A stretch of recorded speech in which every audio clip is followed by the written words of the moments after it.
ಇವತ್ತಿನ ದಿಢೀರ್ ಕಾರ್ಯಕ್ರಮ. ನಾನು ಮೊನ್ನೆ ದಿವಸ ನನಗೆ ಆರೋಗ್ಯ ಇಲ್ದಿರ ಹಾಸ್ಪಿಟಲೈಸ್ ಆಗಿದೆ. ಕುಮಾರಸ್ವಾಮಿ ಸಾಹೇಬರು ದೂರವಾಣಿ ಮುಖೇನ ಮಾತನಾಡಿ 9ನೇ ತಾರೀಕು ಬೆಂಗಳೂರಿಂದ ಮೈಸೂರವರೆಗೂ ಕೂಡ ಒಂದು ಸಾರಿ ನಿಮ್ಮ ಏನು ಟ್ರಯಲಿಂಗ್ ವಿಂಡೋ ಟ್ರಯಲಿಂಗ್ ವೆಹಿಕಲ್ ಅದ್ರೊಳಗೆ ಹೋಗೋಣ ಅನ್ನೋ ಮಾತನ್ನು ಹೇಳು.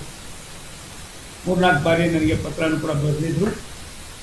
ಇದೊಂದು ವಿನೂತನ ಕಾರ್ಯಕ್ರಮ. ಸ್ನೇಹಜೀವಿ ರೈಲ್ವೆ ಸ್ನೇಹಕ್ಕೆ ಸಾರ್ವಜನಿಕರಿಗೆ ಒಂದು ದಿಕ್ಸೂಚಿಯನ್ನು ಕೊಡುವಾಗ ಸಾರ್ವಜನಿಕರು ಮತ್ತು ರೈಲ್ವೆ ಇಲಾಖೆಯ ಒಡಂಬಡಿಕೆಯನ್ನು ಕಣ್ಣಾರೆ ನೋಡಬೇಕು ಅನ್ನೋ ಅವರ ಭಾವನೆಗಳಿಗೆ ಸ್ಪಂದಿಸಿ ಬೆಳಿಗ್ಗೆ 10 ಗಂಟೆ 3 ನಿಮಿಷಕ್ಕೇನೋ ನಾವು ಟ್ರೈನ್ ಕುಂತಿದ್ದು. ಹಾಗಾಗಿ ಟ್ರೈನು ಏನೇ ಇದ್ರೂ ಕೂಡ ಟ್ರೈನ್ ಹೋಗೋದು ಟ್ರ್ಯಾಕ್ ಮೇಲೇನೆ. ಟ್ರ್ಯಾಕ್ ಮೇಲೆ ಅಲ್ದಿರ ಬೇರೆ ಕಡೆ ಹೋಗೋಕ್ಕಾಗೋದೇ ಇಲ್ಲ. ಹಾಗಾಗಿ ಸುತ್ತಾಡ್ಕೊಂಡು ಬಂದು ಸುಮಾರು 5 ಗಂಟೆಗೂ ಮೇಲ್ಪಟ್ಟು ಸುತ್ತಾಡಿದ್ದೀವಿ. ನನಗನ್ನಿಸ್ತದೆ ನಾನು ಪದೇ ಪದೇ ಮೈಸೂರಿಗೆ ಬೇರೆ ಬೇರೆ ಕಡೆ ರಾಜ್ಯದಲ್ಲಿ ಮತ್ತು ಅದಲ್ದಿರ ದೇಶದಲ್ಲಿ ಇತ್ತು. ವಿಶೇಷವಾಗಿ ನಾರ್ತ್ ಇಂಡಿಯನ್ ಸ್ಟೇಟ್ಗೆ ನನಗೆ ನಮ್ಮ ನಾಯಕರು ನೆಚ್ಚಿನ ಪ್ರಧಾನಮಂತ್ರಿಗಳು ನಮ್ಮ ಮಂತ್ರಿಗಳಾದ ಅಶ್ವಿನಿ ವೈಷ್ಣವ್ ಕಳಿಸ್ತಾ ಇರ್ತಾರೆ. ಆದರೆ ಇವತ್ತು ಮೈಸೂರು ಈ ಒಂದು ರೈಲ್ವೆ ಇಲಾಖೆಯನ್ನು ಅಂದಿನ ಕಾಲದಲ್ಲಿ ಸ್ಥಾಪನೆ ಮಾಡ್ತಕ್ಕಂಥದ್ದಕ್ಕೆ ಮಹಾರಾಜ ಮೈಸೂರವರು ಕೊಟ್ಟಿರ್ತಕ್ಕಂಥ ಕೊಡುಗೆ ಅಪಾರವಾದದ್ದು. ಆ ಕೊಡುಗೆಯನ್ನು ಜ್ಞಾಪಕ ಮಾಡಿಕೊಳ್ಳೋ ಜೊತೆಯಲ್ಲಿ ನಾವಿವತ್ತು ಈ ಯೋಜನೆ ಬೆಳೀತಾ ಇರ್ತಕ್ಕಂಥ ಬೆಂಗಳೂರು ನಗರವನ್ನು ಜನಸಂದಣಿಯನ್ನು ಕಂಟ್ರೋಲ್ ಮಾಡೋದಕ್ಕೋಸ್ಕರ ನಾವು ಕೆಲವು ಮಾರ್ಪಾಟುಗಳನ್ನು ಮಾಡಬೇಕಾದ ಅವಶ್ಯಕತೆ ಇತ್ತು. ಅದನ್ನು ಮಾಡ್ತಕ್ಕಂಥದ್ದಕ್ಕೆ ನಾನು ಕುಮಾರಸ್ವಾಮಿ ಸಾಹೇಬರು ಇಬ್ಬರು ಚಿಂತನೆ ಮಾಡಿ ಆ ಕೆಲಸವನ್ನು ಕೊಟ್ಟಿದ್ದೇವೆ. ನಮ್ಮ ಯದುವೀರ್ ಒಡೆಯರ್ ಅವರಿಗೆ ನಾನು ತುಂಬ ಧನ್ಯವಾದಗಳನ್ನ ಸಮರ್ಪಣೆ ಮಾಡ್ತೀನಿ. ರಾತ್ರಿ ಬಂದವರು ಅಲ್ಲೇ ಬೆಂಗಳೂರಿನಲ್ಲಿ ಇದ್ದು ನಮ್ಮ ಜೊತೆಯಲ್ಲೇ ಬೆಳಗ್ಗೆಯಿಂದ ಆ ಒಂದು ಜನರ ಭಾವನೆಗಳು, ಜನರಲ್ಲಿ ಇರ್ತಕ್ಕಂಥ ಒಂದು ನಂಬಿಕೆ ಎಷ್ಟು ಮಟ್ಟಿಗೆ ಅನ್ನೋದನ್ನು ಅವರು ಕೂಡ ಕಣ್ಣಾರೆ ನೋಡಿದ್ದಾರೆ.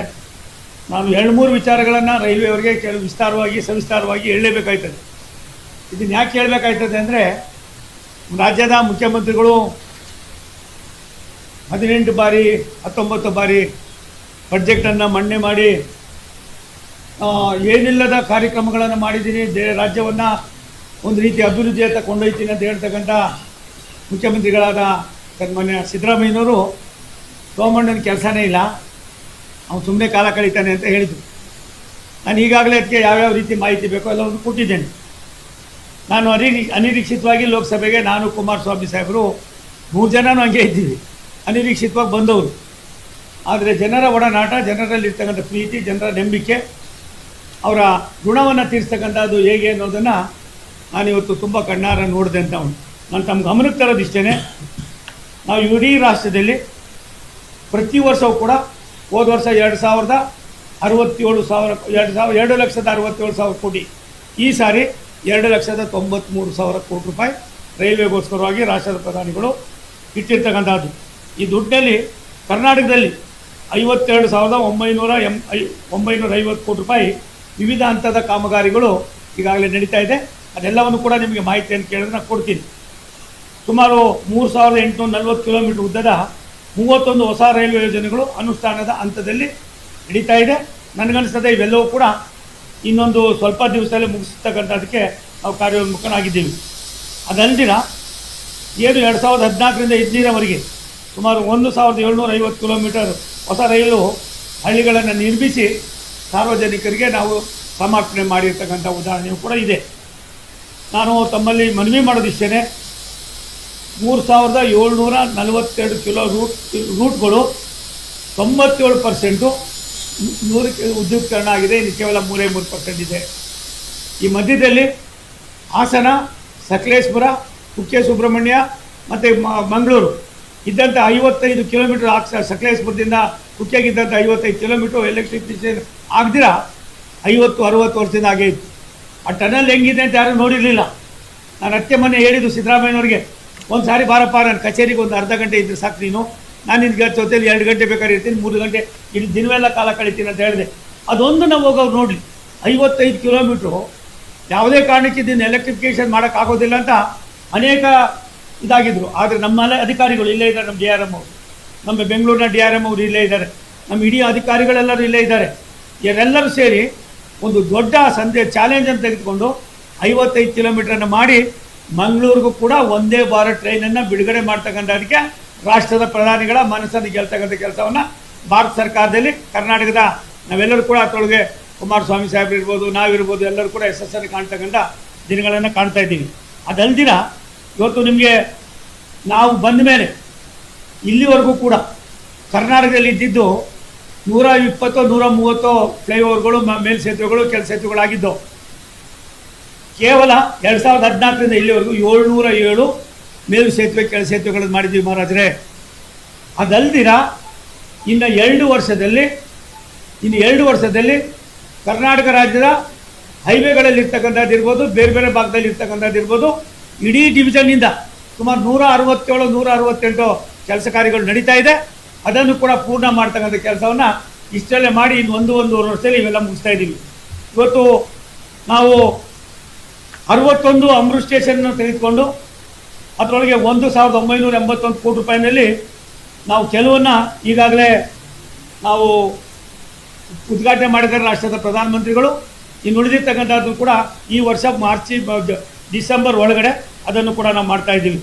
ಅಮೃತ್ ಭಾರತ್ ಸ್ಟೇಷನ್ ನಮ್ಮಲ್ಲಿ ನೀವು ನಂಬೋದಿಲ್ಲ, ನಮ್ಮ ಕ್ರಾಂತಿವೀರ ಸಂಗೊಳ್ಳಿ ರಾಯಣ್ಣ ಸ್ಟೇಷನ್ನಿಂದ ಸುಮಾರು 1,144 ಕೋಟಿ ರೂಪಾಯಿನಲ್ಲಿ PPPನಲ್ಲಿ ಅದನ್ನು ಆಧುನೀಕರಣ ಮಾಡ್ತಕ್ಕಂಥದ್ದಕ್ಕೆ ನಾವು ಈಗಾಗಲೇ ಯೋಜನೆಗಳನ್ನು ಕೈಗೆತ್ತಿಕೊಂಡಿದ್ದೀವಿ. ಯಶವಂತಪುರ 364 ಕೋಟಿ ರೂಪಾಯಿ, ಇನ್ನೊಂದು 1 ವರ್ಷದಲ್ಲಿ ಅದನ್ನು ಉದ್ಘಾಟನೆ ಮಾಡ್ತಾ ಇದ್ದೀವಿ. ಬೆಂಗಳೂರು ಕಂಟ್ರೋನ್ಮೆಂಟು 484 ಕೋಟಿ ರೂಪಾಯಿ, ಅದನ್ನು ಕೂಡ ನಾವು 1-1.5 ವರ್ಷದಲ್ಲಿ ಮುಗಿಸ್ತಾ ಇದ್ದೀವಿ. ಮೈಸೂರು 493 ಅಭಿಕಾಮ್ ಚಾಲು ಅನ್ನೋ ಸರ್ ಇವಾಗ ಕೆಲಸ ಅದು ಕೂಡ ಇದಾಗಿದೆ. ಅಶೋಕ್ಪುರಮ್ಮು 32 ಕೋಟಿ ರೂಪಾಯಿನಲ್ಲಿ ಮಾಡಿ ಈಗಾಗಲೇ ಅದನ್ನು ಸಾರ್ವಜನಿಕರಿಗೆ ಸಮರ್ಪಣೆ ಮಾಡಿ ಮೆಮೊ ಟ್ರೈನ್ಗಳು ಕೂಡ ಅಲ್ಲಿಂದನೇ ಹೊರಡ್ತಾ ಇದೆ. ಬಹುತೇಕ ಟ್ರೈನ್ಗಳನ್ನು ಅಲ್ಲಿಂದನೇ ನಾವು ಶಿಫ್ಟ್ ಮಾಡಿ ಆ ಒಂದು ಕೆಲಸವನ್ನು ಕೂಡ ಸುಮಾರು ವರ್ಷದ ಅದು ಮಾಡಿದ್ದೀವಿ. ಅದಲ್ದಿನ ಕೆಂಗೇರಿಲಿ 21 ಕೋಟಿ ರೂಪಾಯಿ ನಡೀತಾ ಇದೆ. ಇದೆಲ್ಲ ಯಾಕೆ ಹೇಳ್ತೀನಿ ಅಂದರೆ ಮೈಸೂರು ಬೆಂಗಳೂರು ಒಂದೇ ನಾಣ್ಯದ 2 ಮುಖಗಳಾಗಿ ಈ ಒಂದು ಸ್ಟ್ರೆಚ್ಚಲ್ಲಿ ನಾವು ಏನೇನು ಮಾಡಿದ್ದೀವಿ ಅನ್ನೋದಕ್ಕೆ ನಿಮ್ಮ ಗಮನಕ್ಕೆ ತರ್ತಾ ಇದ್ದೀನಿ. ಕೃಷ್ಣರಾಜಪುರ 21 ಕೋಟಿ ರೂಪಾಯಿ, ಮಂಡ್ಯ 20 ಕೋಟಿ ರೂಪಾಯಿ, ಚನ್ನಪಟ್ಟಣ 21 ಕೋಟಿ ರೂಪಾಯಿ, ರಾಮನಗರ 21 ಕೋಟಿ ರೂಪಾಯಿ. ಅಲ್ಲಿಂದ ಬಂದು ಶ್ರವಣಬೆಳಗೊಳ, ಚನ್ನಸಂದ್ರ ಈ ಭಾಗದೆಲ್ಲವೂ ಕೂಡ ನಾವು ನಡೀತಾ ಇದೆ. ನಮ್ಮ ಉದ್ದೇಶ ಇಷ್ಟೇ, ಯಾವ ಕೆಲಸಗಳು ಒಂದು ಕಾಲದಲ್ಲಿ 5 ಲಕ್ಷ ರೂಪಾಯಿನನ್ನು ಜಿಲ್ಲಾ ರೈಲ್ವೆ ಸ್ಟೇಷನ್ಗಳಿಗೆ ಕೊಡೋಕ್ಕಾಗ್ದಿರ, ಈವನ್ ಟಾಯ್ಲೆಟ್ ಕೂಡ ರಿಪೇರಿ ಮಾಡೋಕ್ಕಾಗ್ದಿರ ಒದ್ದಾಡ್ತಾ ಇದ್ದಂಥ ಬಹುತೇಕ ರೈಲ್ವೆ ಸ್ಟೇಷನ್ಗಳು ಇವತ್ತು ವಿಮಾನ ನಿಲ್ದಾಣಗಳ ರೂಪದಲ್ಲಿ ಮಾಡ್ತಕ್ಕಂಥದ್ದಕ್ಕೆ ರಾಷ್ಟ್ರದ ಪ್ರಧಾನಮಂತ್ರಿಗಳು ಕೊಟ್ಟಿರ್ತಕ್ಕಂಥ ಹೊತ್ತು ನಮ್ಮ ಮಂತ್ರಿಗಳಾದ ಸನ್ಮಾನ್ಯ ಅಶ್ವಿನಿ ವೈಷ್ಣವ್ ಅವರು, ನಾವಿರ್ಬೋದು, ಕುಮಾರಣ್ಣ ಅವರು ಇರ್ಬೋದು, ನಾವೆಲ್ಲ ಕೂಡ ಅದ್ರ ಜೊತೆಯಲ್ಲಿ ನಾವೆಲ್ಲವನ್ನು ಕೂಡ ಮಾಡ್ತಾಯಿದ್ದೀವಿ. ನಾನು ನಿಮಗೆ ಪ್ರಯಾಣಿಕರ ಸುರಕ್ಷತೆಗೋಸ್ಕರವಾಗಿ 1568 ಮಾರ್ಗಗಳನ್ನು ಕವಚವನ್ನು ಅಳವಡಿಸ್ತಕ್ಕಂಥ ಕೆಲಸವನ್ನು ನಾವು ಮಾಡ್ತಾಯಿದ್ದೀವಿ. ಇವತ್ತು ವಂದೇ ಭಾರತ್ ಟ್ರೈನು 12 ಓಡ್ತಾ ಇದೆ, 23 ನಿಲ್ದಾಣಗಳಲ್ಲಿ ಅದು ಓಡಾಡ್ತಾ ಇದೆ, 14 ಜಿಲ್ಲೆಗಳಲ್ಲಿ. ಮಾರ್ಚ್ ಏಪ್ರಿಲ್ ಒಳಗಡೆ ಸ್ಲೀಪಿಂಗ್ ಕೋಚು ಬರ್ತದೆ. ಇನ್ನು 1-2 ವಂದೇ ಭಾರತ್ ಕೂಡ ಭಾರತ ಸರ್ಕಾರ ಕರ್ನಾಟಕಕ್ಕೆ ಕೊಡುಗೆಯಾಗಿ ನೀಡ್ತಕ್ಕಂಥ ಕೆಲಸವನ್ನು ಮಾಡ್ತಾಯಿದ್ದೀವಿ. ಇವತ್ತು ಅಮೃತ್ ರೈಲುಗಳನ್ನು, ಅಮೃತ್ ಸ್ಟೇಷನ್ಗಳನ್ನು ಮಾಡ್ತಕ್ಕಂಥದ್ದಕ್ಕೆ ನಾವು ಒಟ್ಟಾರೆಯಾಗಿ ಅನೇಕ ಕಾರ್ಯಕ್ರಮಗಳನ್ನು ನಾವು ಮಾಡ್ತಾಯಿದ್ದೀವಿ. ಅಂಗವಿಕಲರಿಗೋಸ್ಕರವಾಗಿ ಎಕ್ಸಿಲೇಟರ್ಸ್ ಇರ್ಬೋದು, ಮತ್ತೊಂದು ಇರ್ಬೋದು, ಅವ್ರಿಗೆ ಬೇಕಾಗಿರ್ತಕ್ಕ ಸವಲತ್ತುಗಳಿರ್ಬೋದು, ಇವೆಲ್ಲವನ್ನು ಕೂಡ ನಾವು ತುಂಬ ವ್ಯವಸ್ಥಿತವಾಗಿ ಮಾಡ್ತಾಯಿದ್ದೀವಿ. ನನಗೆ ಒಂದೇ ಒಂದು ನೋವು, ಚಾಮರಾಜನಗರ ಬೆಂಗಳೂರು ನಮ್ಮಲ್ಲಿ 142 ಕಿಲೋಮೀಟ್ರ್. ನಾನು 1,382 ಕೋಟಿ ರೂಪಾಯಿ ನಾನು ಬರೋಕ್ಕೆ ಮುಂಚೆನೇ ಇದೆಲ್ಲ ಇದಾಗಿ ಸನ್ಮಾನ್ಯ ಮಲ್ಲಿಕಾರ್ಜುನ್ ಖರ್ಗೆ ಸಾಹೇಬರು ಮಂತ್ರಿಗಳಾಗಿದ್ದಾಗ ಇದನ್ನು ಮಾಡಬೇಕು ಅಂತ ಮಾಡಿ ಅದು ಮುಂದಕ್ಕಾಗೋದಿಲ್ಲ.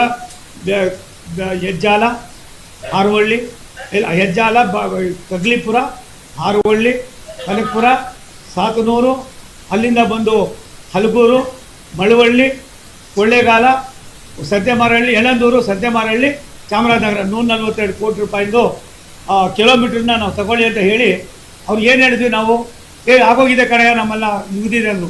ನಾನೇನೋ ತುಂಬ ಖುಷಿಯಾಗಿ ಹೇಳಿ ಟೆಂಡರ್ ಕರೆಯೋಣ ಅಂತ ಕರೆದ್ರೆ ಏನು ಮಾಡಿದ್ದಾರೆ ಇವರು ಅಂದರೆ, ದಿನಾಂಕ 12/12/24 ನಾನು ತುಂಬ ಡಿಮ್ಯಾಂಡ್ ಮಾಡೋಕ್ಕೆ ಕೊಟ್ಮೇಲೆ ಒಂದು ಪತ್ರ ಬರೀತಾರೆ ನನಗೆ, ನಮ್ಮ ಕೈಲಿ ಆಗೋದಿಲ್ಲಪ್ಪ ಈ ಸ್ಕೀಮನ್ನ ನೀನು ವಾಪಸ್ ತೊಗೊಂಡು. ನಾವು ವಾಪಸ್ ತೊಗೊಂಡಿದ್ದೀವಿ, ನಮ್ಮ ಕೈಲಿ ಮಾಡೋಕ್ಕಾಗೋದಿಲ್ಲ, ನೀವೇ ಏನಾದರೂ ಮಾಡಿದ್ರೆ ಮಾಡ್ಬೋದು ಅನ್ನೋ ಮಾತನ್ನು ರಾಜ್ಯ ಸರ್ಕಾರ ರೈಲ್ವೆಗೆ, ರಾಜ್ಯದ ಸನ್ಮಾನ್ಯ ಸಿದ್ದರಾಮಯ್ಯನವರ ನಾಯಕತ್ವದ ಸರ್ಕಾರ, ಮೈಸೂರು ಜಿಲ್ಲೆಯವರೇ ಆಗಿರ್ತಕ್ಕಂಥ ಸಿದ್ದರಾಮಯ್ಯನವರು ಮಹಾರಾಜರೇ ಇದನ್ನು ಬರೀತಾರೆ.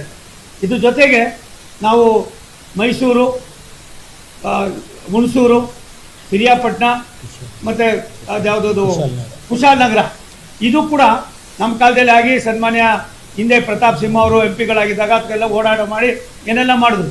ಅದು ಕೂಡ ಒಂದು ಪತ್ರ ಬರೀತಾರೆ, ನಮ್ಮ ಕೈಲಿ ಆಗೋದಿಲ್ಲ ಅಕ್ವಿಜೇಷನ್ ಮಾಡೋಕ್ಕೆ, ನೀವೇನು ಬೇಕಾದ್ರೂ ಮಾಡ್ಕೊಳ್ಳಿ. ಅಭಿವೃದ್ಧಿಯ ಸಂಕೇತ ಅಂತ ಹೇಳ್ತಾರೆ, ಅಭಿವೃದ್ಧಿಗೆ ಇವ್ರು ಯಾವ ರೀತಿ ಒತ್ತನ್ನು ಕೊಡೋದಿಲ್ಲ ಅನ್ನೋದಕ್ಕೆ ಇದೊಂದು ದೊಡ್ಡ ಉದಾಹರಣೆ. ನಾನು ತಮ್ಮಲ್ಲಿ ಮನವಿ ಮಾಡೋದಿಷ್ಟೇ, ಸಿದ್ದರಾಮಯ್ಯನವರು ಎಲ್ಲ ಒಂದು ಕಡೆ ಕುಳ್ಕೊಂಡು ಏನೆಲ್ಲ ಮಾತನಾಡೋದು ಬಿಟ್ಟು ವಾಸ್ತವಾಂಶಕ್ಕೆ ಅವ್ರು ಬರಬೇಕಾಯ್ತು. ನಾನು ಇವತ್ತು ಬೆಳಿಗ್ಗೆ 10 ಗಂಟೆಗೆ ಹೊರಟವರು, ನಾವು ನಿಲ್ಲಿಸಿದ್ದು ಮದ್ದೂರಿಂದ ಮುಂಚಿತವಾಗಿ ಯಾವುದೋ ಒಂದು ಸ್ಟೇಷನಲ್ಲಿ ನಿಲ್ಲಿಸ್ತು, ಶೆಟ್ಟಿಹಳ್ಳಿಲಿ. ಅಲ್ಲಿಂದ ಇಲ್ಲಿ ಬರಬೇಕಾದ್ರೆ 5 ಗಂಟೆ ತೆಗೆದುಕೊಂಡ್ರು. ಜನ ಆ ನಂಬಿಕೆ, ಆ ಶೆಟ್ಟಿಹಳ್ಳಿ, ಮದ್ದೂರು, ಆನಿಕೆರೆ, ಯಳಿಯೂರು, ಮಂಡ್ಯ, ಬ್ಯಾಡ್ರಳ್ಳಿ, ಪಾಂಡವಪುರ, ಶ್ರೀರಂಗಪಟ್ಟಣ, ಈ ಕೇವಲ 8 ಕಡೆ ನಿಲ್ಲಿಸಿ ಆ ಜನರನ್ನು ಮಾತಾಡಿಸ್ಬೇಕನ್ನೋ ಆಫೀಸರ್ಗಳೆಲ್ಲ ಇದ್ದರು. ಎಷ್ಟು ಮಟ್ಟಿಗೆ ಜನಕ್ಕೆ ಭಾವನೆ ಇದೆ, ನಂಬಿಕೆ ಇದೆ, ರಾಷ್ಟ್ರದ ಪ್ರಧಾನಮಂತ್ರಿಗಳ ದೂರದೃಷ್ಟಿ ಇದೆ ಅನ್ನೋದಕ್ಕೆ ಇದೊಂದು ಉದಾಹರಣೆ. ನಾನು ಮೈಸೂರು ಬೆಂಗಳೂರು ಮಾರ್ಗದಲ್ಲಿ ಸುಮಾರು ಈಗಾಗಲೇ 5 ROB, 1 RUB ಸಾಂಕ್ಷನ್ ಆಗಿ ಕೆಲಸ ಶುರು ಮಾಡಿ ಒಂದು ಮುಗಿತಾ ಇದೆ, ಅದನ್ನು ಪ್ರಾರಂಭ ಮಾಡ್ತಾ ಇದ್ದೀವಿ. ಬೆಂಗಳೂರು ಮೈಸೂರು ಭಾಗದಲ್ಲಿ ನಮ್ಮಲ್ಲಿ ಎಷ್ಟಿದೆ, ನಾನು अधिकारिಗಳಿಗೆ साहब दोनों DRM इधर है साहब, दोनों को मेरा एक सूचना है, बाद में एक रिक्वेस्ट भी है, मैसूर बेंगलुरु से आने का जाने का किधर किधर हमारा ROB RUB का प्रॉब्लम है, आपको एक चित्रण आपको मालूम हो, दोनों को मालूम हो। आपका जूनियर सीनियर ऑफिसर भी इधर है, प्रेम नारायण जी अभी चीफ इंजीनियर है, वो दोनों को छोड़े तो अभी बड़ा है, बाद में किसे किसे कैसा कैसा करना, क्या करना को होता है, ये सभी करको मुझे 15-20 दिन में कितने लेता है, क्या लेता है, कहीं को होना चाहिए, इसमें टॉप प्रायोरिटी किसी किसी को आइटम देना चाहिए, नहीं तो क्या होता है मुझे बताया उधर आप भी था, हम दोनों आप पुटराज जेल उधर हमारा पुटराज XMP मुझे उधर बताया बहुत आदमी का, इसलिए कितने उतने भी लेने का। अब मुझे ये टेंडर मैं कर लेता है, मुझे होना चाहिए, होना नहीं होना वो डिसीजन आपका है, मैं लेने का नहीं होता है। प्रेम नारायण जी वो काम होना चाहिए नहीं चाहिए आपका डिसीजन रहता है, नहीं तो क्या बोलता है सोमण्णा बोलिया इसलिए मैं तो हो जाएगा, कुमार स्वामी जी बोलिया, महाराजा बोलिया इसलिए मैं करने का नहीं होता है, ये सब भी नहीं होना चाहिए। ಅದಕ್ಕೋಸ್ಕರವಾಗಿ ನಾವು ಇವತ್ತು ತೀರ್ಮಾನ ಮಾಡಿದ್ದೀವಿ. ಇಷ್ಟು ಗಂಟೆಗಳು ಕಾಲ ಕಳೆದಿದ್ದು ಕೂಡ ಕುಮಾರಸ್ವಾಮಿ ಸಾಹೇಬರಿಗೆ ನಾನು ಭಾರತ ಸರ್ಕಾರದ ರೈಲ್ವೆ ಇಲಾಖೆ ವತಿಯಿಂದ ಒಂದು ಮಾತನ್ನು ಹೇಳೋದಕ್ಕೆ ಇಚ್ಛೆ ಪಡ್ತೀನಿ. ದಯಮಾಡಿ ಇವತ್ತು ಎಷ್ಟು ROB RUB ಮೇಲ್ ಸೇತುವೆ ಕೆಳ ಸೇತುವೆಗಳ ಅವಶ್ಯಕತೆ ಇದೆ, ಎಲ್ಲೆಲ್ಲಿ ಆದ್ಯತೆ ಕೊಡಬೇಕು, ಎಲ್ಲ ಕೆಲಸವನ್ನು ಕೂಡ ತಮ್ಮಣ್ಣ ಸಾಹೇಬ್ರೆ ನೀವುಗಳು ಕೂಡ ಗಾರ್ಡಿಯನ್ ಆಗಿ ನಿಂತ್ಕೊಂಡು ಜಾಗಕ್ಕೆ ನಾವೇ ದುಡ್ಡು ಕೊಡ್ತೀವಿ. ಅಕ್ವಿಜೇಷನ್ ಏನಾದ್ರು ಇದ್ದರೆ ಅದಕ್ಕೂ ಕೂಡ ಭಾರತ ಸರ್ಕಾರ ದುಡ್ಡು ಕೊಡ್ತದೆ. ಈ ಥರದ ಯೋಜನೆ 50 ವರ್ಷ 70 ವರ್ಷ 80 ವರ್ಷದಲ್ಲಿ ಮಾಡಿದರೆ ಏನೇನಾಗಿರೋದು. ಮೋದಿಜಿಯವರು 3ನೇ ಬಾರಿಗೆ ಬಂದ ಮೇಲೆ ಯಾವುದೇ ಮೇಲ್ಸೇತುವೆ ಕೆಳ ಸೇತುವೆಗಳು ರಾಜ್ಯ ಸರ್ಕಾರದ ಮೇಲೆ ಡಿಪೆಂಡ್ ಆಗಬಾರ್ದು ಅನ್ನೋ ದೃಷ್ಟಿಯಿಂದ ಇದನ್ನು ಮಾಡಿದ್ದೀವಿ. ನನಗನ್ನಿಸ್ತದೆ ಈ ಥರದ ಕಾರ್ಯಕ್ರಮ ಅನ್ನೋದಕ್ಕಿಂತ ಹೆಚ್ಚಾಗಿ ಕರ್ನಾಟಕ ರಾಜ್ಯದಲ್ಲಿ 52,000 ಕೋಟಿ ರೂಪಾಯಿಗಳು ಕೆಲಸಗಳು ನಡೀತಾ ಇರೋದ್ರ ಜೊತೆಯಲ್ಲಿ ನಾವು ಸುಮಾರು ನಾನು ಬಂದ ಮೇಲೆ ಸುಮಾರು 3,270 ಎಕರೆ ಜಾಗ ಅಕ್ವಿಜೇಷನ್ ಆಗಿದೆ. ಇಂದು ಕೂಡ 1,000 ಎಕರೆ ಅಕ್ವಿಜೇಷನ್ ಆಗಬೇಕಾಗಿದೆ. ಇವ್ರಿಗೆ ಏನಾಗಿದೆ ನಮ್ಮ ದುರಂತ, ರಾಯದುರ್ಗ ತುಮಕೂರು ದಾವಣಗೆರೆ, ಮೈಸೂರು ಯಾವುದದು ಕುಶಾಲನಗರ, ಬೆಂಗಳೂರು ಯಾವುದು ಚಾಮರಾಜನಗರ, ಈ ಥರದ ಅನೇಕ ಯೋಜನೆಗಳನ್ನು ರಾಜ್ಯ ಸರ್ಕಾರ ಯಾತಕ್ಕೋಸ್ಕರವಾಗಿ ನಿಲ್ಲಿಸ್ತಾ ಇದೆಯೋ ನನಗೆ ಗೊತ್ತಿಲ್ಲ. ಇವತ್ತು ಅದಕ್ಕಿಂತ ಹೆಚ್ಚಾಗಿ ಮುನ್ರಾಬಾದು, ರಾಯಚೂರು, ಚಿಕ್ಕಮಗಳೂರು, ಬೇಲೂರು, ಬಾಗಲಕೋಟೆ, ಕುರ್ಚಿ, ಶಿವಮೊಗ್ಗ, ಶಿಕಾರಿಪುರ, ರಾಣಿಬೆನ್ನೂರು, ಬೆಳಗಾಮು, ಧಾರವಾಡ, ಹಾಸನ, ಬೇಲೂರು, ಹೀಗೆ ತುಂಬ ಎಷ್ಟು ಮಟ್ಟಿಗೆ ಅಂತಂದರೆ ನಾವು ಹೇಳೋಕ್ಕೆ ಸಾಧ್ಯ ಇಲ್ಲ. ಒಂದು ತಮ್ಮಲ್ಲಿ ವಿನಂತಿ ಮಾಡೋದು ಮಾಧ್ಯಮದ ಸನ್ಮಿತ್ರರಲ್ಲಿ, ಕುಮಾರಸ್ವಾಮಿಯವರು, ನಾನು, ಮಹಾರಾಜರು, ಅವ್ರ ಹೆಸರು ಹೇಳೋಕ್ಕೆ ನನಗೆ ಜಾಸ್ತಿ ಬರೋದಿಲ್ಲ, ಪಡಪಡ ಅಂತ ಮಹಾರಾಜ ಅಂದರೆ ಈ ಕ್ಲಾಸಲ್ಲಿ. ಹಾಗಾಗಿ ಒಟ್ಟಿಗೆ ಇವತ್ತು ಬಂದಿದ್ದು ಈ ಭಾಗದ ಜನರಲ್ಲಿ ಇರ್ತಕ್ಕಂಥ ಕೆಲವು ನೋವುಗಳನ್ನು ಹಂಚ್ಕೊಳ್ಳೋದ್ರ ಜೊತೆಯಲ್ಲಿ ಭಾರತ ಸರ್ಕಾರ, ಸನ್ಮಾನ್ಯ ಪ್ರಧಾನಮಂತ್ರಿ ನರೇಂದ್ರ ಮೋದಿಯವರು ಏನೂ ಕೊಡಲಿಲ್ಲ. ಇದೆಲ್ಲ ಯಾರು ಕೊಟ್ಟಿದ್ದು? ಏನಾಗಿದೆ ನಿಮ್ಮಲ್ಲಿ? ಅದು ಯಾವುದೋ ಬಡವರು ಒಂದಷ್ಟು ಸಣ್ಣ ಪುಟ್ಟ ಏನೋ ಒಂದಷ್ಟು ಭಾಗ್ಯಗಳು ಕೊಟ್ಟು ಅದು 100 ಪಟ್ಟು, 200 ಪಟ್ಟು, 500 ಪಟ್ಟು ಜಾಸ್ತಿ ಮಾಡಿಕೊಂಡು ಬಾಕಿದೆಲ್ಲ ಎಲ್ಲಿಗೋಯ್ತಾ ಇದೆ? ನಿಮ್ಮ ಅಡ್ಮಿನಿಸ್ಟ್ರೇಷನ್ ಯಾವ ಮೂಟೆಗೆ ಹೋಗ್ತಾ ಇದೆ? ಅದ್ರ ಬಗ್ಗೆ ನೀವು ಚಿಂತನೆ ಮಾಡ್ತೀರಾ? ನಮ್ಮ ಬಗ್ಗೆ ಮಾತಾಡ್ದಕ್ಕೆ ಹೋಗ್ತೀರಿ. ದಯವಿಟ್ಟು ಅದು ಮಾಡೋದು ಬೇಡ. ನಾನು ಇವತ್ತು ನಂಜನಗೂಡಲ್ಲಿ 49 ಕೋಟಿ ರೂಪಾಯಿಂದು 1 ಎಕರೆ ನಮಗೆ 3 ಗುಂಟೆ ಜಾಗ ಬೇಕು. 1 ಎಕರೆ 3 ಗುಂಟೆ ಹಾಕಿ ಹೋನ ಚಾಹಿಯೆ. ನಾವು ಇದ್ರ ಜೊತೆಯಲ್ಲಿ ಯಾವ್ಯಾವುದು ಹಳೆಯ ಕೇಸ್ಗಳಿದ್ದೋ, ಹಳೆಯ ಪ್ರಾಜೆಕ್ಟ್ಗಳಿದ್ದೋ, ಕುಮಾರಣ್ಣವರೇ, ಯಾವುದೂ ನಾವು ನಿಲ್ಲಿಸಿಲ್ಲ. ಪ್ರಧಾನಿಗಳ ಸೂಚನೆ, ಅವರ ದೂರದೃಷ್ಟಿ, ಯಾವುದೇ ಕಾರಣಕ್ಕೆ ರಾಜಕಾರಣ ಬೇಡ, ಅಭಿವೃದ್ಧಿಯ ವಿಚಾರದಲ್ಲಿ ರಾಜಕೀಯ ಬೇಡ. ನಾನು ಗತಿಶಕ್ತಿಯವರು ನಮ್ಮಿಲ್ಲಿದ್ದಾರೆ. ಎಲ್ಲಿ ಅವರ अभी चीफ मिनिस्टर किधर थे उस वक्त? क्या उसका नाम किधर चले गए? वही अभी रोज़ा भी नहीं ना, आराम से इधर आना ना. ಅದಕ್ಕೆ ನಾನು ತಮ್ಮಲ್ಲಿ ವಿನಂತಿ ಮಾಡ್ತೀನಿ, ಕುಮಾರಸ್ವಾಮಿಯವರು ನನಗೂ ಎಲ್ಲ ಒಂದು ಕಡೆ ಇಷ್ಟೊಂದು ಜನ ಭಾರತ ಸರ್ಕಾರವನ್ನು, ರಾಷ್ಟ್ರದ ಪ್ರಧಾನಮಂತ್ರಿ ನರೇಂದ್ರ ಮೋದಿಯವರ ದೂರದೃಷ್ಟಿಯನ್ನು ಕರ್ನಾಟಕ ರಾಜ್ಯದಲ್ಲಿ ಹಳ್ಳಿಗಾಡಿನ ಜನ ಒಂದು ರೀತಿ ತಂಡೋಪತಂಡವಾಗಿ ಬರ್ತಾ ಇದ್ದದ್ದು ನೋಡಿದ್ರೆ ನನಗನ್ನಿಸ್ತದೆ ಭವಿಷ್ಯ ಭಾರತದಲ್ಲಿ ಕರ್ನಾಟಕವು ಕೂಡ ಅಭಿವೃದ್ಧಿಯತ್ತ ಹೋಗ್ತದೆ ಅನ್ನೋದಕ್ಕೆ ಆ ಜನರ ಇವತ್ತು ಮಾರ್ಗದರ್ಶನ, ಅವರ ಒಂದು ರೀತಿಯ ದುಗುಡ, ಸಂತೋಷ, ಇದಕ್ಕೆ ಇವತ್ತು ಕಾರಣ ಸನ್ಮಾನ್ಯ ನಮ್ಮ ಮಂತ್ರಿಗಳು ಮತ್ತು ರಾಜ್ಯದ ಮಾಜಿ ಮುಖ್ಯಮಂತ್ರಿಗಳಾದ ಕುಮಾರಸ್ವಾಮಿಯವರು. ನಾನು ನಮ್ಮ ಇಲಾಖೆ ವತಿಯಿಂದ ಅವ್ರಿಗೆ ಅಭಿನಂದನೆ ಸಲ್ಲಿಸ್ತೀನಿ. ನೀವು ಆದಮೇಲೆ ಒಂದು ಅರ್ಧ ಗಂಟೆ ನಾವು ಅಧಿಕಾರಿಗಳ ಜೊತೆಯಲ್ಲಿ ಮೀಟಿಂಗ್ ಮಾಡಿ, ನಾನು ಪತ್ರಿಕೆಯವ್ರಿಗೆ ಸ್ವಲ್ಪ ಕಸಿಬಿಸಿ ಆಯಿತು, ಇಲ್ಲಿ ಬಂದಾಗೆಲ್ಲ ಕಸಿಬಿಸಿನೇ ಆಯ್ತದೆ, ಅದು ಯಾಕೆ ಏನೋ ಗೊತ್ತಿಲ್ಲ ಕಣ್ರಪ್ಪ, ನಿಮಗೆಲ್ಲ ಒಂದು ಸಾರಿ ಡೈ ಹೊಡಿತೀನಿ, ದಯವಿಟ್ಟು ಯಾರು ಅನ್ಯತಾ ಭಾವಿಸ್ಕೊಳ್ಬೇಡಿ. ನಮಗೆ ಒಂದು ಆಸೆ ಇದೆ, ರಾಜ್ಯ ಅಭಿವೃದ್ಧಿ ಆಗುವಾಗ ಮೈಸೂರು ಅಭಿವೃದ್ಧಿ ಆಗಬೇಕು. ಬೆಂಗಳೂರಿನ ಜನಸಂದಣಿಯನ್ನು, ಬೆಂಗಳೂರಿನ ಒತ್ತಡವನ್ನು ಕಡಿಮೆ ಮಾಡ್ತಕ್ಕಂಥದ್ದಕ್ಕೆ ಯಾವುದಾದ್ರೂ ಒಂದು ನಗರ ಇದ್ದರೆ ಅದು ಮೊದಲನೇದು ಮೈಸೂರು. ಅದನ್ನು ಹೊರತುಪಡಿಸಿದ್ರೆ ತುಮಕೂರನ್ನು ಕೂಡ ಅದೇ ರೀತಿ ತೆಗೆದುಕೊಂಡು ಹೋಗತಕ್ಕಂಥ ಕೆಲಸವನ್ನು ನಾವು ಮಾಡ್ತಾಯಿದ್ದೀವಿ. ನನಗೆ ತುಮಕೂರು ಯಾಕೆ ಮಾಡ್ತಾಯಿದ್ದೀನಿ ಅಂತಂದರೆ, ಅದು ಹೈದರಾಬಾದ್ ಕರ್ನಾಟಕ, ಬಾಂಬೆ ಕರ್ನಾಟಕ, ಮಧ್ಯ ಕರ್ನಾಟಕ ಮತ್ತು ಎಲ್ಲ ಕಡೆಯಲ್ಲೂ ಕೂಡ ಹೋಗ್ತಕ್ಕಂಥದ್ದು ಕನೆಕ್ಟಿವಿಟಿ ಇದೆ. ಆ ಕನೆಕ್ಟಿವಿಟಿಯನ್ನು ನಾವು ಮಾಡಲೇಬೇಕಾಯ್ತದೆ. ನಾನಿವತ್ತು ಮಾಧ್ಯಮದ ಮಿತ್ರರಿಗೆ ವಿನಂತಿ ಮಾಡ್ತೀನಿ, ಸಿದ್ದರಾಮಯ್ಯನವರು ಮಾತೆತ್ತರೆ ಸೋಮಣ್ಣ ಅಂತಾರೆ, ಅದೆಲ್ಲ ಏರ್ಪೋರ್ಟಲ್ಲಿ ನಿಂತ್ಕೊಂಡು ಅವ್ನಿಗೇನು ಫೈಲೇ ಬರೋಲ್ಲ ರೀ. ನಿಜ, ನಮ್ಗೆ ಯಾವುದು ಫೈಲ್ ಬರೋಲ್ಲ, ಎಲ್ಲ ನಿಮ್ಮ ಮನೆಗೆ ಬರ್ತಾವ. ನೀವೇ ದೇವರ? ಭಾರತ ಸರ್ಕಾರ ಇಲ್ಲಿ ಕುಳಿತಿರ್ತಕ್ಕಂಥ ಅಧಿಕಾರಿಗಳು ಯಾರಿದ್ದಾರೆ, ನಮ್ಮ ಅಧಿಕಾರಿಗಳು 500 ಕೋಟಿ ರೂಪಾಯಿವರೆಗೂ ಕೂಡ ಅವರೇ ಕೆಲಸ ಮಾಡಬೇಕು. ನಮ್ಗೆ ಯಾವುದೂ ಟೆಂಡರ್ ಬರೋದಿಲ್ಲ, ನಮಗೆ ಬೇಕಾದವ್ರು ಕೊಡೋದಕ್ಕೆ ಪರ್ಸೆಂಟೇಜ್ ಫಿಕ್ಸ್ ಮಾಡೋ ಪರಿಸ್ಥಿತಿ ಇಲ್ಲ. ನಮ್ಮಲ್ಲಿ ಅಧಿಕಾರಿಗಳು ಕಾರ್ಯವೈಖರಿ ಅವರೇ ಟೆಂಡರ್ ಮಾಡಬೇಕು, ಅವರೇ ಕೊಡಬೇಕು, ಅವರೇ ಏಜೆನ್ಸಿ ಮಾಡಬೇಕು. ಅದಲ್ದಿರ ರಾಜ್ಯ ಸರ್ಕಾರದ ಇತಿಮಿತಿ, ಭಾರತ ಸರ್ಕಾರದ ಇತಿಮಿತಿ ಏನು? ಇವತ್ತು ಎಲ್ಲಿವರೆಗೂ ಕೂಡ ಒಬ್ಬ DRMಗೆ, ಒಬ್ಬ GMಗೆ, GM ಸಾಬ್ಕು ಕಿತನೆ 100 crores का GM का ಪವರ್ ಇದೆ ಸರ್, ಅಡ್ಮಿನಿಸ್ಟ್ರೇಟಿವ್ ಪವರ್. 100 ಕೋಟಿವರೆಗೂ ಒಬ್ಬ ಜನರಲ್ ಮ್ಯಾನೇಜರ್ಗೆ ಪವರ್ ಇದೆ. 500 ಕೋಟಿವರೆಗೂ ನಮ್ಮಲ್ಲಿರ್ತಕ್ಕಂಥ CRB ಅಂತಂದರೆ ರೈಲ್ವೆ ಚೇರ್ಮನ್ ಇದ್ದಾರೆ, ಅವ್ರಿಗಿದೆ. ಅದನ್ನು ಹೊರತುಪಡಿಸಿದ್ರೆ ನಮ್ಮ ಮಂತ್ರಿಗಳಿದ್ದಾರೆ, ಅಶ್ವಿನಿ ವೈಷ್ಣವ್ ಅವರು, ಅದನ್ನು ಬಿಟ್ಟರೆ ಕ್ಯಾಬಿನೆಟ್ ಇರ್ತದೆ. ನಮ್ಮಲ್ಲಿ ಬೆಂಗಳೂರು ಮತ್ತು ವೈಟ್ಫೀಲ್ಡ್ಗೆ ಡಬಲಿಂಗ್ ಲೈನ್ ನಾವು ಮದ್ಮೇಲೆ ಮಾಡ್ತಾ ಇದ್ದೀವಿ. ಒಂದು ಸ್ವಲ್ಪ ನೋಡ್ಬೇಕು ನೀವು ಯಾವ ರೀತಿ ನಡೀತಾ ಇದೆ ಅಂತ. ನನಗೆ ಇನ್ನೊಂದು ನೋವಾಗಿದ್ದು, ಬೆಂಗಳೂರಿನಿಂದ ನಿಮ್ಮ ಕೋಲಾರಕ್ಕೆ ಎಂಥ ಸ್ವತಂತ್ರ ವೀರರು ಹೋರಾಟ ಮಾಡಿದಂಥವ್ರು ಇದ್ದರು. ತಮ್ಮಣ್ಣವರೇ, ಇಲ್ಲಿವರೆಗೂ ಡೈರೆಕ್ಟ್ ಒಂದು ಟ್ರೈನ್ ಇರಲಿಲ್ಲ ಮಹಾರಾಜರೇ. ಇಲ್ಲಿವರೆಗೂ ಮೈಸೂರು ಬೆಂಗಳೂರಿಂದ ಡೈರೆಕ್ಟಾಗಿ ಕೋಲಾರಕ್ಕೆ ಹೋಗ್ತಕ್ಕಂಥ ಟ್ರೈನ್ ಇಲ್ಲ.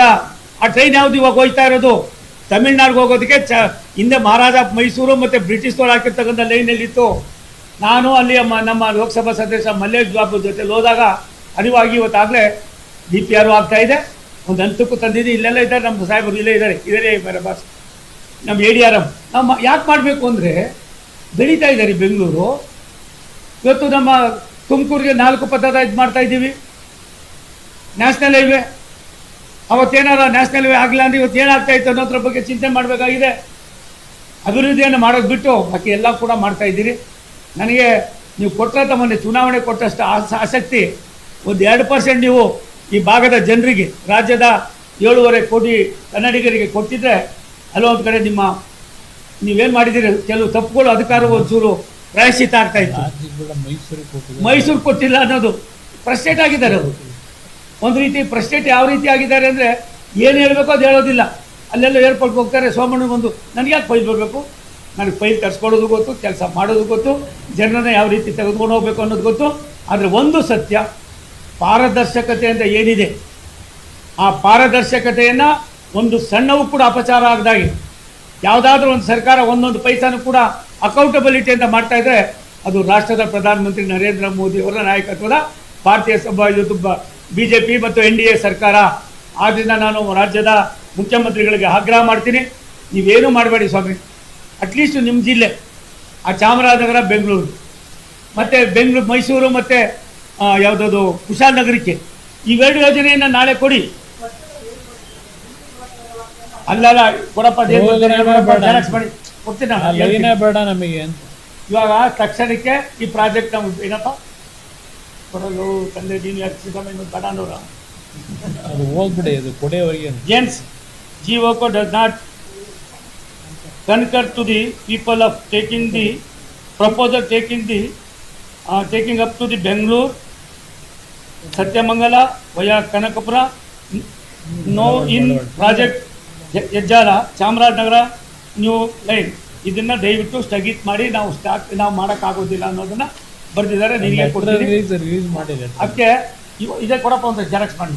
ನಾನು ಇದೇ ಕೊಡಿ ವಾಟ್ಸಪ್ನಾಗ ಕಳ್ಸಪ್ಪ. ಅದಕ್ಕೆ ನಾನು ನಿಮ್ಮಲ್ಲಿ ಮನವಿ ಮಾಡ್ತೀನಿ, ವಿನಂತಿ ಮಾಡ್ತೀನಿ, ನಮ್ಗೆ ಇನ್ನೇನು ಮಾಡಬೇಡಿ. ನೀವು ಅಕ್ವಿಜೇಷನ್ನು ನೀವೇನು ಹಿಂದೆ ಅಗ್ರಿಮೆಂಟ್ ಆಗಿದೆ ಅದರಂತೆ ನಡ್ಕೊಳ್ಳಿ. ಅದನ್ನು ಬಿಟ್ಟು ಬೇರೆದೆಲ್ಲ ನಾವೇ ಕೊಡ್ತಾ ಇದ್ದೀವಿ ಅಣ್ಣ. ಹಿಂದಿನ ಸರ್ಕಾರದಲ್ಲಿ SM ಕೃಷ್ಣವರಿದ್ದಾಗಲೇ ಲ್ಯಾಂಡು ಪ್ಲಸ್ 50% ಹಣನೂ ಕೊಡ್ತೀವಿ ಅಂತೇಳಿ ಒಪ್ಪಂದ ಮಾಡ್ಕೊಂಡವ್ರೆ ಯಾವುದೇ ರೈಲ್ವೆ ಪ್ರಾಜೆಕ್ಟಿಗೆ. ಇಲ್ಲಿ ನಮಗೆ ಸದ್ಯ ಕೋಆಪರೇಷನ್ ಕೊಡ್ರಪ್ಪ ಕೊಡಿ ಅಂದರೂ ಕೊಡೋಕ್ಕೆ ತಯಾರಾಗಿಲ್ಲ. ಇದು ಪರಿಸ್ಥಿತಿ. ಇಲ್ಲ ನಾಗಣ್ಣ, ಏನಾಗಿದೆ ಅಕ್ವಿಜೇಷನ್ ಮಾಡೋದಿಲ್ಲ ಅಂತ, ಅದು ಕಾನೂನು ಪ್ರಕಾರ ಕೆಲವು ಪ್ರಾಜೆಕ್ಟ್ಗೆ 100% ಲ್ಯಾಂಡನ್ನು ಅವರೇ ಕೊಡಬೇಕು. ಪ್ರಾಜೆಕ್ಟಲ್ಲೂ ಕೂಡ ಒಂದಷ್ಟು ಕೊಡೋದಿದೆ. 50% ಇದು ಕೊಡಬೇಕು, ಅದು ಕೊಡಬೇಕು. ಅದು ಕೇಳ್ತಾ ಇಲ್ಲ ನಾವು. ಅಕ್ವಿಜೇಷನ್ ಮಾಡಿ ಅಟ್ಲೀಸ್ಟ್ ಪ್ರೋಸೆಸ್ ಶುರು ಮಾಡಿ. ನೀವು 50% ಆಮೇಲೆ ನಿಧಾನಕ್ಕೆ ಮಾಡೋಣ, ಪ್ರಾಜೆಕ್ಟ್ ತಗೊಳ್ತೀವಿ ನಾವು ಅಂತಂದರೆ ಅದಕ್ಕೂ ಕೂಡ ರೆಸ್ಪಾನ್ಸ್ ಇಲ್ಲ. ಈಗೋ ಪ್ರಾಬ್ಲಮ್ ಅನ್ನೋದಕ್ಕಿಂತ ಹೆಚ್ಚಾಗಿ ಅವ್ರಿಗೆಲ್ಲ ಒಂದು ಕಡೆ ನಮ್ಮನ್ನ ಅವ್ರಿಗೆ ಬೇರೆ ಗೊತ್ತಿಲ್ಲ. ಜನರು ಸುಳ್ಳು ಹೇಳೋದೇ ಅವರೊಂದು ದೊಡ್ಡ ಆಸ್ತಿ ಮಾಡ್ಕೊಂಡಿದ್ದಾರೆ. ದುಡ್ಡಿದ್ರೆ ಯಾಕಪ್ಪ ಈ ಪರಿಸ್ಥಿತಿಗೆ ಬರ್ತಾಯಿತ್ತು? ನಮ್ಗೆ ಯಾಕೆ ಮಾಡಬೇಕಾಗಿತ್ತು ಅವರು? ನಾನು ಭಾರತ ಸರ್ಕಾರದಲ್ಲಿ ನಾನು ಹೇಳಿದೆ, ನಮ್ಮಲ್ಲಿ ಕುಮಾರಸ್ವಾಮಿ ಇವತ್ತು ಇಂಡಸ್ಟ್ರೀಸ್ ಮಿನಿಸ್ಟರ್ ಆಗಿದ್ದಾರೆ, ಬಟ್ ಸ್ಟೀಲ್ ಮಂತ್ರಿಗಳಾಗಿದ್ದಾರೆ. 1,000 ಕೋಟಿ ರೂಪಾಯಿ ಕೆಲಸ ಮಾಡಬೇಕಾದ್ರೆ 1,000 ಕೋಟಿ ರೂಪಾಯಿಂದ ಸಂಪನ್ಮೂಲ ಇದ್ದರೆ ಮಾತ್ರನೇ. ಅವ್ರ ಹತ್ರ 100 ರೂಪಾಯಿ ಇದ್ದರೆ 10 ಲಕ್ಷ ಅಲ್ಲ, 100 ಕೋಟಿ 200 ಕೋಟಿ 300 ಕೋಟಿಗೆ ಹಾಕಿ ಎಲ್ಲರೂ ಕೂಡ ಎಲ್ಲ ಒಂದು ಕಡೆ ಸತ್ಯಾನಾಶ ಆಗೋ ಕೆಲಸ ಆಗಿದೆ.